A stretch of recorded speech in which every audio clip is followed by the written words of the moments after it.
Joining us is the Government Services and the NDIS Minister, Bill Shorten. Bill, a few topics on Israel and Gaza this morning. I do want to start in Melbourne, where this protest is being planned next week, encouraging kids to leave school and protest for the Palestinian cause. Should this go ahead? I think community leaders need to dial down some of these protests at the moment. I really get that for the people involved, this is a crucial existential issue. But those hoons who went over to Caulfield to intimidate people in their own streets, that's just so stupid, it's beyond words. As for kids not going to school, I think what this world needs is people with more knowledge, not less. I think they'll probably be better if during school hours, kids just go to school. That's what I'm sure most parents think too. So, I mean, so basically this shouldn't be allowed to happen, this protest? Well, as you say, it shouldn't be allowed. I wouldn't encourage it. I'm not sure what it changes, but you know, I just think the community we just need to somehow express your view, but everyone is getting so in each other's faces. I think it's and that, you know, in Caulfield, the fact that a religious service had to be cancelled, and this is where people live. Anyway. Yeah. More broadly, I mean, when it comes to kids and this topic is something that grown-ups and some of the brightest minds in the world can't figure out. And getting kids involved is just a gross misjudgment. Penny Wong, though, she's trying to stride a diplomatic tightrope by pleasing both sides here. But is there a moral equivalence when it appears it's just the Jewish community that's being subjected to violent and vile demonstrations, some of which you just referred to, plus boycotts and death threats as well? Well, first of all, I don't think the government's trying to just please everyone, because that's impossible. What we're trying to do is operate by our principles.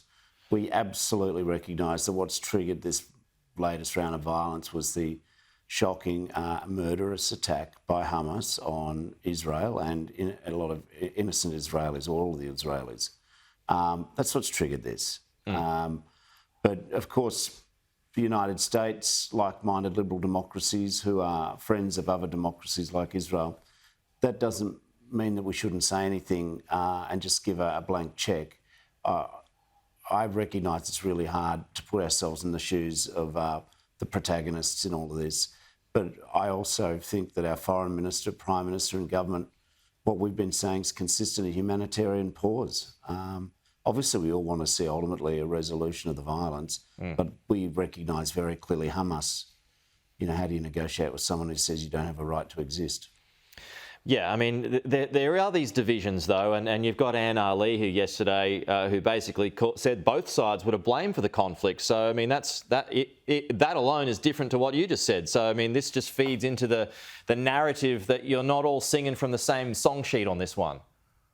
Oh, far be it from me to ever disagree with you, Peter, but I think you can cherry pick a sentence out of someone's speech and say, well, you didn't say exactly that, so there's a difference. The reality is this is a very difficult time, and what Australians want is a principled government, and that's what you're getting. And I think if you look at the huge material that all of the members of the government are putting out, there is a high degree of unity about what we want to see here. A safe Israel and safe citizens of Palestine. Are you worried about seats like McNamara, held by Josh Burns, falling?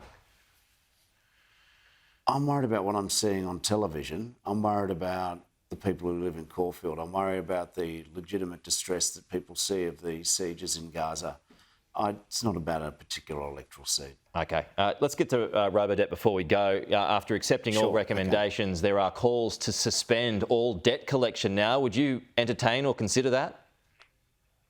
No. I mean, if a debt collection's legitimate, it's legitimate. The problem with Robodebt was all of them, the debts were raised in an unlawful manner. The government didn't have the power to do what it was doing. That doesn't mean you don't have any debt collection at all. Civil cases, are you expecting them to emerge now? Don't know. I'm sure the tyres are being kicked and the likelihood and the amount of energy that people have for litigation.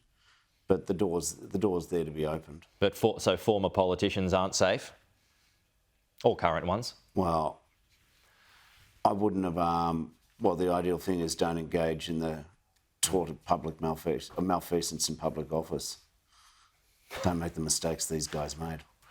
Bill Shorten, we're out of time. We'll leave it there, though. We'll talk to you soon. All right.